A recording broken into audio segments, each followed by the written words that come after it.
Hello everyone, welcome back to my channel. कैसे हो आप सभी? आई एम श्योर कि आप सभी लोग ठीक होंगे। तो चलिए हम लोग आज का वीडियो स्टार्ट करते हैं। आज के वीडियो में हम लोग डिस्कस करेंगे organisation of neonatal unit. Neonatal unit क्या है? नियोनेटल यूनिट एक ऐसी यूनिट या फिर एक ऐसा वार्ड होता है जहाँ पर न्यूबॉर्न या फिर नियोनेट्स की केयर की जाती है, इंटेंसिव केयर की जाती है। मतलब अगर कोई बेबी प्री मैच्योर है, मतलब टाइम से पहले उसका बर्थ हो गया है, ठीक है, या फिर लो बर्थ वेट बेबी है, तो उस कंडीशन में बच्चों को क्या होता है, इंटेंसिव केयर की नीड होती है। तो वहाँ पर हॉस्पिटल्स में क्या होता है, एक स्पेशल वार्ड बनाया जाता है जिसे एनआईसीयू कहा जाता है, जहाँ पे बच्चों को इंटेंसिव केयर दी जाती है, जिससे कि बच्चों की जो मोर्टेलिटी रेट है वो रिड्यूस होती है। साथ ही साथ बच्चों को इंटेंसिव केयर में रख के उनका ट्रीटमेंट करके उन्हें बचाया जाता है, ठीक है। हाँ, तो इस वाले क्वेश्चन में ये पूछा गया है कि जो इंटेंसिव केयर यूनिट है वहाँ पर उसकी ऑर्गेनाइजेशन क्या होती है, मतलब वहाँ कहाँ के क्या क्या होता है, इसकी लोकेशन क्या होती है, यहाँ पर कौन कौन सा स्टाफ प्रेजेंट होता है, किन किन इंस्ट्रूमेंट की मेजरली वहाँ पर रिक्वायरमेंट होती है, या फिर उसका जो स्ट्रक्चर है वो कैसा होता है, ये सारी चीज़ें इस क्वेश्चन में पूछी गई है। और हम इस क्वेश्चन में वो अच्छे से डिस्कस करेंगे, ठीक है। जो अगर हम इसके लोकेशन की बात करें तो एनआईसीयू को जो है ऑपरेशन थिएटर या लेबर रूम के पास में बनाया जाता है, ताकि बच्चे को जल्दी से डिलीवरी के बाद एनआईसीयू में शिफ्ट किया जा सके और उसे इंटेंसिव केयर दी जा सके, ताकि उसकी डेथ अगर होने की हो तो उससे बेबी को बचाया जा सके, ठीक है। इंट्रोडक्शन से स्टार्ट करेंगे हम लोग। Newborn babies specially pre term low birth weight baby and sick babies need special care for survival.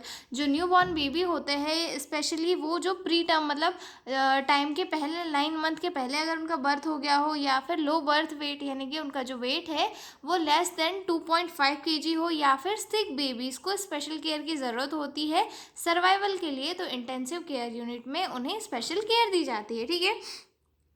A neonatal unit is a specialized hospital area designed for care of such babies। और neonatal unit जो है एक specialised hospital area होता है जो बच्चों की care करने के लिए बनाया जाता है, ठीक है।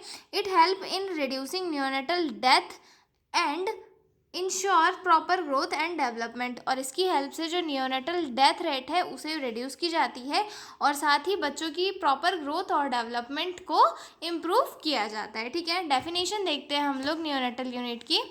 Neonatal unit is a special ward in the hospital where newborn baby receive specialised medical and nursing care according to their needs. It help in reducing neonatal death and ensures proper growth and development। यानी कि neonatal unit जो है एक special ward होता है hospital का, जिसमें कि न्यूबॉर्न बेबीज़ को रिसीव किया जाता है for specialised medical care and nursing care. मतलब स्पेशल मेडिकल और नर्सिंग केयर प्रोवाइड करने के लिए बेबीज़ को वहाँ पर रिसीव किया जाता है, और वहाँ पर बेबीज़ को स्पेशल केयर दी जाती है। और साथ ही साथ जो नियोनेटल डेथ रेट है उसे रिड्यूस किया जाता है, क्योंकि बर्थ के टाइम अगर बच्चा किसी डिसेबिलिटी से या फिर मतलब ऐसे किसी केस में हो रहा है, जैसे कि जो अगर बच्चा जो है वो लो बर्थ वेट है यानी कि उसके बचने के चांसेस कम है, सर्वाइवल के चांसेस कम है, तो नियोनेटल यूनिट जो इंटेंसिव नियोनेटल यूनिट होती है या फिर एनआईसीयू होता है, वहाँ पर बच्चे को प्रॉपर केयर इंटेंसिव केयर दी जाती है। मतलब उसे जो भी सप्लीमेंट्स लग रहे हो, या फिर बच्चे को अगर जॉइंटिस वगैरह है, या फिर मतलब उसका जो वेट वगैरह काफ़ी कम है, तो बच्चे को वहाँ पर इंटेंसिव केयर दी जाती है, मेडिकल केयर दी जाती है, नर्सिंग केयर दी जाती है, जिसके थ्रू बच्चे की डेथ होने से बचाया जाता है, और साथ ही साथ उसकी प्रॉपर ग्रोथ और डेवलपमेंट इंश्योर की जाती है, ठीक है। आगे देखते हैं हम इसके पर्पस या फिर ऑब्जेक्टिव ऑफ नियोनेटल यूनिट। इसमें फर्स्ट ऑब्जेक्टिव आता है to reduce neonatal morbidity and mortality. मतलब नियोनेटल मॉर्बिडिटी और मोर्टेलिटी रेट को रिड्यूस करने के लिए नियोनेटल यूनिट बनाया जाता है। मॉर्बिडिटी मतलब बच्चों में जो डिसीज़ का रेट है उसे कम करने के लिए जो है यहाँ पर इंटेंसिव केयर दी जाती है, ताकि बच्चों का ट्रीटमेंट अच्छे से हो सके। To provide specialised care for sick premature and low birth weight babies. और बच्चों को जो है यहाँ पर क्या स्पेशलाइज्ड केयर प्रोवाइड की जाती है सिक बच्चों को, प्री मैच्योर मतलब जो टाइम से पहले जिनकी बर्थ हो गई हो, या फिर लो बर्थ वेट बेबीज़ को, ठीक है।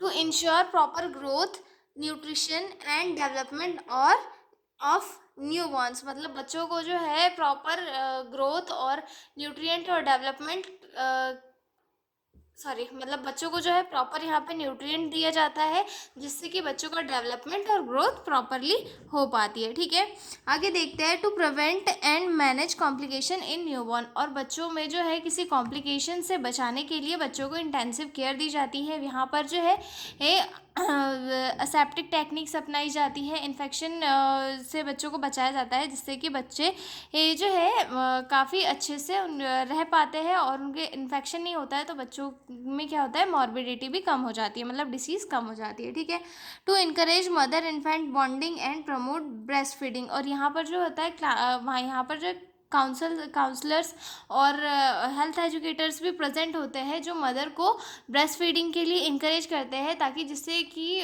जो मदर है वो अच्छे से बेबी को ब्रेस्ट फीड कराए और मदर और बच्चे में बॉन्डिंग अच्छी बने और जो मदर और बच्चे दोनों की हेल्थ जो है इंकरेज हो। ठीक है, to act as a training and teaching centre for doctors, nurses and health workers, और जो है इंटेंसिव केयर यूनिट या फिर न्यूनेटल केयर यूनिट में क्या होता है कि जो फ्रेशर डॉक्टर्स होते हैं या फिर नर्सेस होती है, उन्हें प्रॉपर ट्रेनिंग और टीचिंग कराई जाती है, ताकि वो आगे चल के नए इसमें दूसरे बच्चों की केयर कर सके और प्रॉपरली अपना वर्क करके जो है दूसरे बच्चों की भी अच्छे से देख रेख कर सके। ठीक है, आगे देखते हैं हम ऑर्गेनाइजेशन ऑफ नियोनेटल यूनिट, मतलब इसमें क्या क्या होता है, कौन कौन प्रेजेंट होता है, कैसे ऑर्गेनाइज होता है। ठीक है, तो सबसे फर्स्ट देखेंगे हम लोग इसकी लोकेशन।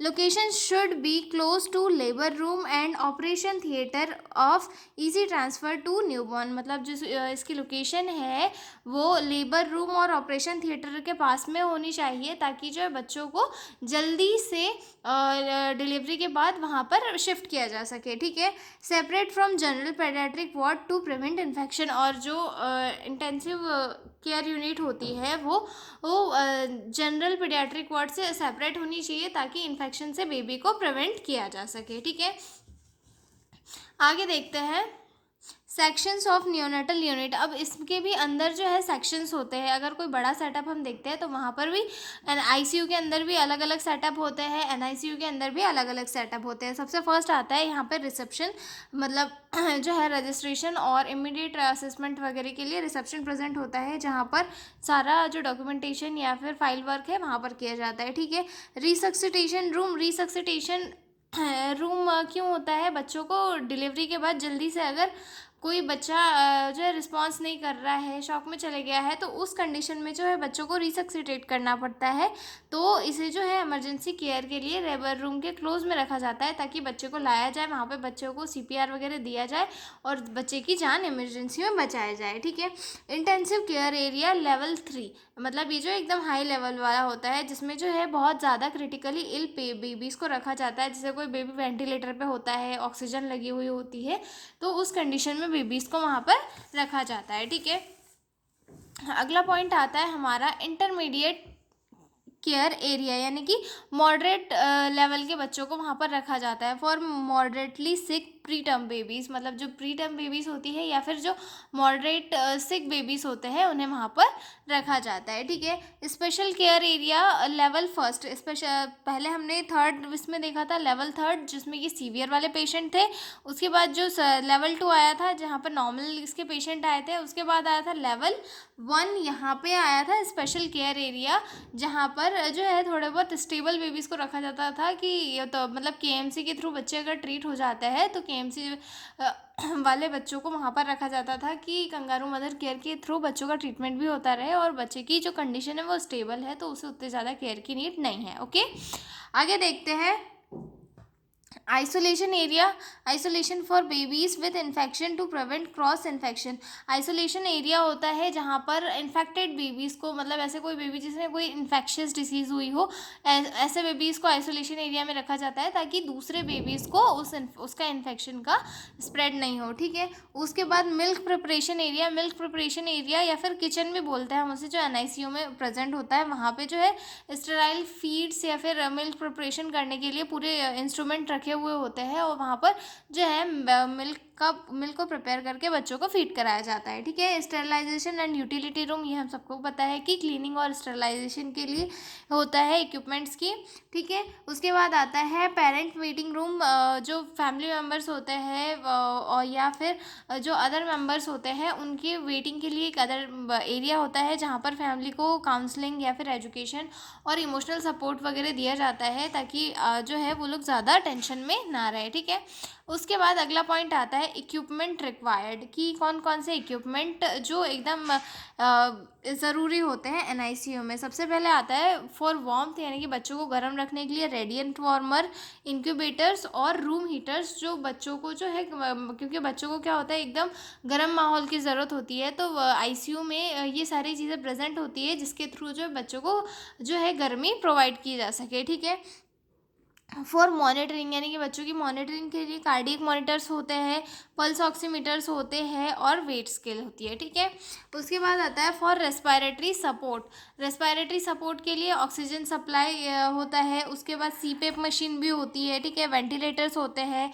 सक्शन मशीन प्रेजेंट होती है। ठीक है, उसके बाद अगला पॉइंट आता है हमारा फीडिंग के लिए इन्फेंट फीडिंग ट्यूब्स होती है, जो हमारी फीडिंग ट्यूब होती है वैसे ही इन्फेंट फीडिंग ट्यूब भी होती है। ठीक है, ब्रेस्ट पंप होते हैं, सिरिंज पंप होते हैं, जिससे कि बच्चों को फीड कराया जा सके। ठीक है, फॉर इमरजेंसी के लिए रिसक्सिटेशन किट होती है, जिसमें एम्बू बैग होता है। हम देखते हैं ना छोटा सा बैग होता है एम्बू बैग बच्चों वाला एनआईसीयू में। ठीक है, लेंजियो स्कोप होता है। ठीक है, इंडोट्रेकियल ट्यूब होती है। ये सारे जो इंस्ट्रूमेंट होते हैं वो इमरजेंसी कंडीशन में यूज़ करने के लिए एनआईसीयू में प्रेजेंट होते हैं। ठीक है, अब आगे देखते हैं स्टाफिंग पैटर्न की कौन कौन से स्टाफ एनआईसीयू में प्रेजेंट होता है। ठीक है, जिसमें सबसे फर्स्ट आता है नियोनेटोलॉजिस्ट या फिर पेडियाट्रिशियन, जो कि यूनिट का हेड होता है और इंचार्ज भी होता है, और बच्चों को जो है स्पेशल केयर वही देता है। ठीक है, उसके बाद आते हैं नर्सिंग ऑफिसर, जो एनआईसीयू ट्रेंड होते हैं, मतलब उन्हें जो है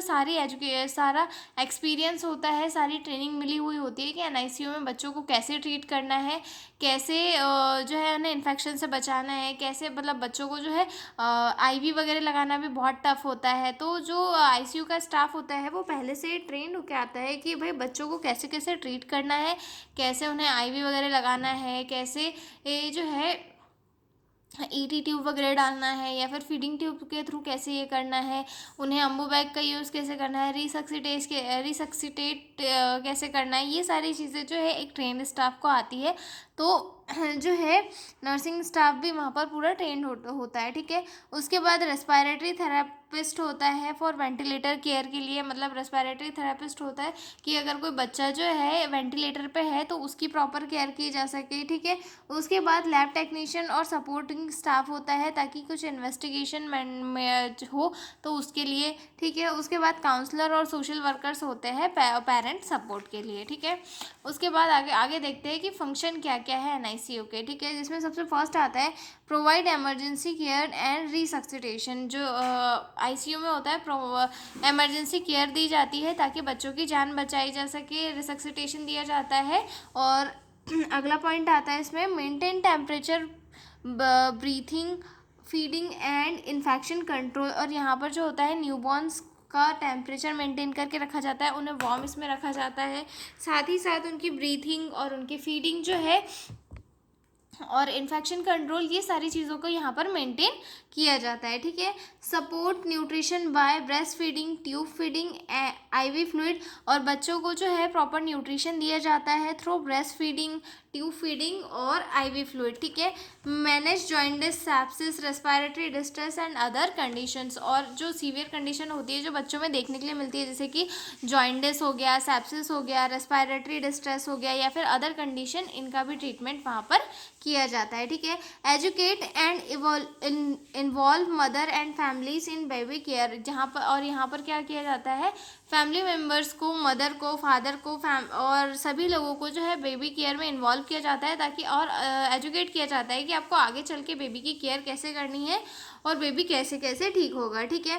prepare for safe discharge and follow up care, और बच्चे का जो सेफ डिस्चार्ज है वो भी यहाँ पर प्रिपेयर किया जाता है, और साथ में फॉलोअप केयर के लिए भी फैमिली मेम्बर्स को इंस्ट्रक्शन दिए जाते हैं, ठीक है। तो ये हमने अच्छे से डिस्कस कर लिया ऑर्गेनाइजेशन ऑफ नियोनेटल यूनिट। तो मिलते हैं हम लोग अगले वीडियो में, तब तक के लिए बाय बाय। और हाँ, पीडीएफ नोट्स चाहिए हो तो डिस्क्रिप्शन में मेरा मेल दिया हुआ है, उस पर कांटेक्ट करके आप लोग पीडीएफ नोट्स ले सकते हो, ओके। तो मिलते हैं हम लोग अगले वीडियो में एक नए क्वेश्चन के साथ। Bye bye.